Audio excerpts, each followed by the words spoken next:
Good morning, friends. In the last lecture, we have started the fourth unit, surface chemistry and the colloidal electrolytes. Out of that, we have started first of all surface chemistry. We have talked about the few terms, basic terms about what is a adsorbent, adsorbate, what is nothing but the adsorption, then the desorption, the absorption, heat of adsorption. Then we have seen the example adsorption isotherm of the ammonia on the charcoal. Then we discuss about the types of this particular adsorption. Two types we have seen, chemical adsorption and the physical adsorption. Their difference we have seen. Sometime for the 5 marks the question will be there, differentiate between the physical adsorption and the chemical adsorption, that we have seen in detail in the last lecture. Today we are going to continue this unit. We are going to start define the adsorption isotherm and explain their types. It is again the important part of this topic where from where the 5 marks question will be there in the exam. This adsorption isotherm shows the relation between the amount of the substance adsorbed by an adsorbent and the equilibrium pressure or say concentration at constant temperature can be expressed by a graphical curve known as the adsorption isotherm. The relation between the amount of the substance adsorbed by an adsorbent and the equilibrium pressure or concentration at a constant temperature can be expressed by the graphical curve is known as the adsorption isotherm. There are the different types of the adsorption isotherms. 5 types we have to see. The scientist Brunner classified 5 types of the physical adsorption isotherm are as follows. In the type 1 you can see here what we are going to plot. The substance adsorbed by adsorbent and the equilibrium pressure or say concentration at a constant temperature can be expressed by the graphical curve. Here it is a pressure and this is a amount which is adsorbed.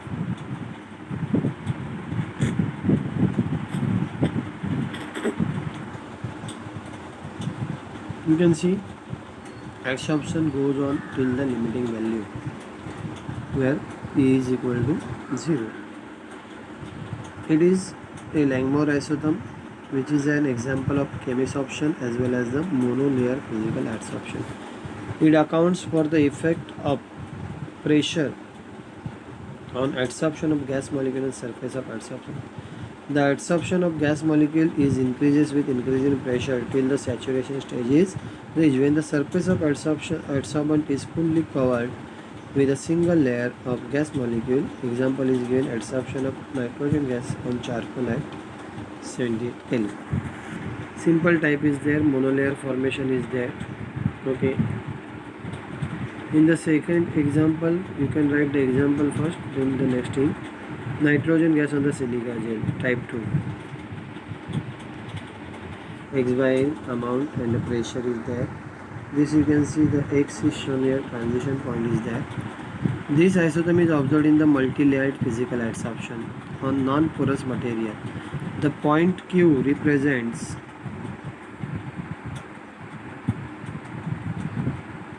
this point here. X is there or say Q, you can mention it as a Q or say X. The transition point where the formation of the unilayer is complete. Here the unilayer formation is complete, then the next layer is going to form. You can write this Q or say X. Okay, here it is Q or say X. That is a pressure at pressure P2. Then as the pressure increases, the formation of the multilayer begins at Q or say X. The multimolecular layers are usually formed at higher pressure. The van der Waals forces of the first layer are responsible to hold the molecules of the second layer and so on. What will happen? How the multilayer will form? Generally, van der Waals forces of the first layer are responsible to hold the molecule of the second layer and so on. Then type 3 example is given adsorption of the bromine vapors over silica gel at 352 Kelvin. Here you can see there is no transition point. This indicates that the multimolecular layer formation starts even before the monomolecular layer formation is complete. This is possible only when the force of adsorption in the monolayer is relatively less. You can see this is again the multilayer formation, but here no transition point is here. That you have to remember an example, and you have to draw this graph. Type 4 adsorption of the benzene on the ferric oxide gel at 320 Kelvin. In this you can see there is a tendency for a saturation state to be reached in the multi-molecular layer region as well. It is one type of the physical adsorption occurring on porous material. It occurs on the porous material. This adsorption occurs at the high pressure by capillary condensation. This is again the multimolecular layer formation. Then the type 5 adsorption of the water vapors on the charcoal at 373 Kelvin. The apoisotherm represent a case of formation of the multimolecular layer. This is again the multimolecular layer at relatively low pressure, and at high pressure a saturation point is reached.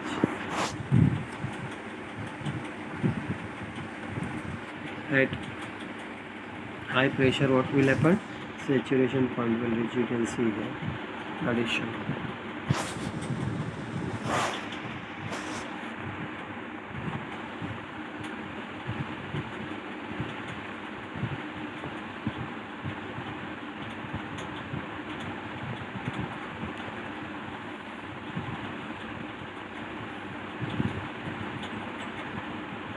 Then we will talk about the assumptions of the Langmuir adsorption isotherm. Langmuir adsorption isotherm, especially Langmuir proposed the theory of adsorption of gases on the solid, is known as the Langmuir adsorption isotherm. It is also known as the unimolecular adsorption isotherm. What are the assumptions, postulates, or say you can call it as a what are the limitations or say hypothesis of this particular Langmuir adsorption isotherm that we have to see is based on the following assumption. The adsorb layer on the solid adsorbent is assumed to be the unimolecular in the thickness. It is observed at a low pressure or at moderately high temperature. The rate of adsorption is proportional to the uncovered surface area of the adsorbent. The rate of adsorption of a molecule is also proportional to the pressure of the gases at constant temperature. These are the certain assumptions of this particular Langmuir adsorption isotherm. The process of adsorption is dynamic process which consists of the two opposing processes. The molecule get adsorbed on a surface, that is the adsorption, and these are the two opposite processes are taking place. One will be the adsorption and second will be the desorption. The adsorbed molecule leaves the surface. When the rate of adsorption becomes equal to rate of desorption, the process attains the equilibrium, which is called as the adsorption equilibrium. It is very much important. What is the adsorption equilibrium?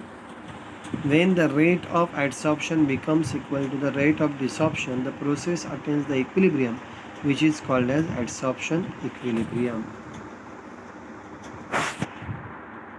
Then an adsorption takes place on fixed sites and there is no interaction between the adsorbed molecule and the surface. When the whole surface is completely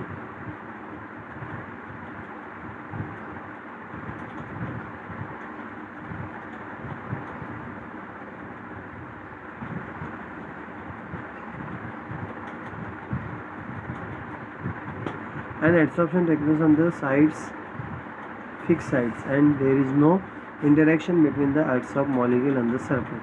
When the whole surface is completely adsorbed, it is not possible, while indicates maximum saturation of the adsorption. The gas under study behaves ideally. On the basis of above limitations,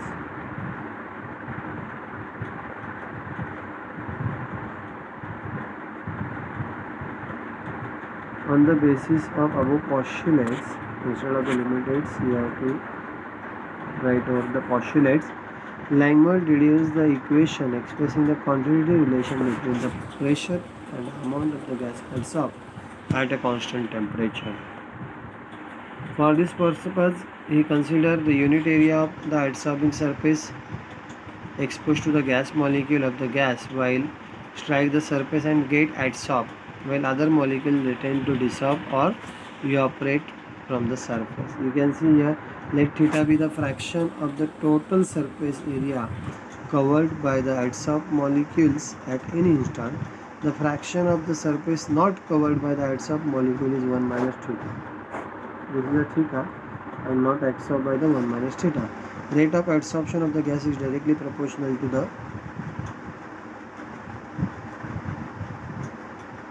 1 minus theta into P. Rate of adsorption of the gas is equal to K 1 minus theta into P. The rate of desorption of gas is directly proportional to theta. Therefore, rate of adsorption of the gas is equal to desorption of the gas is equal to K theta. At adsorption equilibrium, rate of the adsorption equal to rate of desorption. Therefore, K into bracket 1 minus theta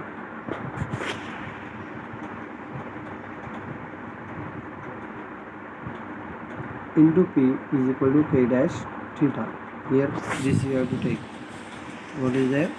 K 1 minus theta into P is equal to K dash theta. After simplification, it will become the Kp minus K theta P is equal to K dash theta. Here P is not here, P you have to write.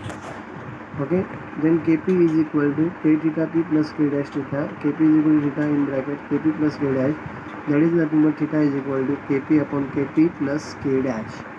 Dividing numerator and denominator of RHS of equation by the K dash gives theta is equal to K upon K dash into P divided by K upon K dash into P plus K dash or plus K dash by K dash. That is theta is equal to K upon K dash into P divided by 1 plus K upon K dash into P. But K upon K dash is equal to B, that is the adsorption coefficient. Theta is equal to B into P divided by 1 plus B into P. If the V is the volume of the gas adsorbed per unit mass of the adsorbent and limiting value Vm is the volume of the gas required to completely cover unit mass of the adsorbent by monolayer, then theta is equal to V upon Vm. Then you can substitute there theta. On substituting theta in the equation 2, we get V upon Vm is equal to B into P divided by 1 plus B into P. Therefore, V is equal to volume is equal to Vm into B into P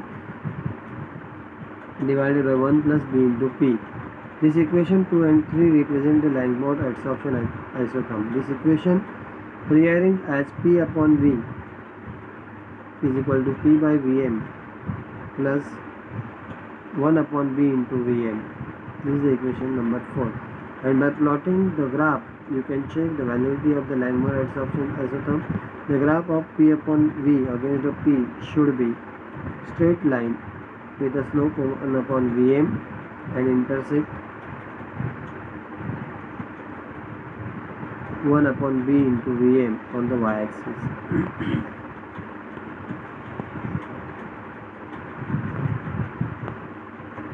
Langmuir adsorption isotherm assumes different forms under the different conditions. At very low pressure, the temperature in the equation 3 becomes very small.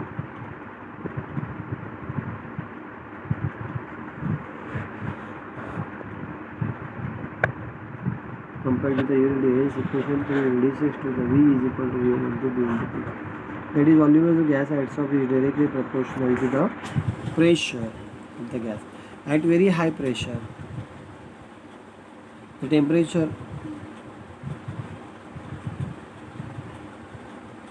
the term B into P is in equation becomes very large compared to 1. Hence, equation 3 reduces to the V is equal to M. That is, the volume of the gas adsorbed is constant and independent of the pressure. This is all about this particular assumptions of the Langmuir adsorption isotherm and the validity of this particular adsorption isotherm, and we have seen the different types of this particular adsorption isotherm. Please prepare it well. If you are not getting anything, then we will discuss it again. Thank you.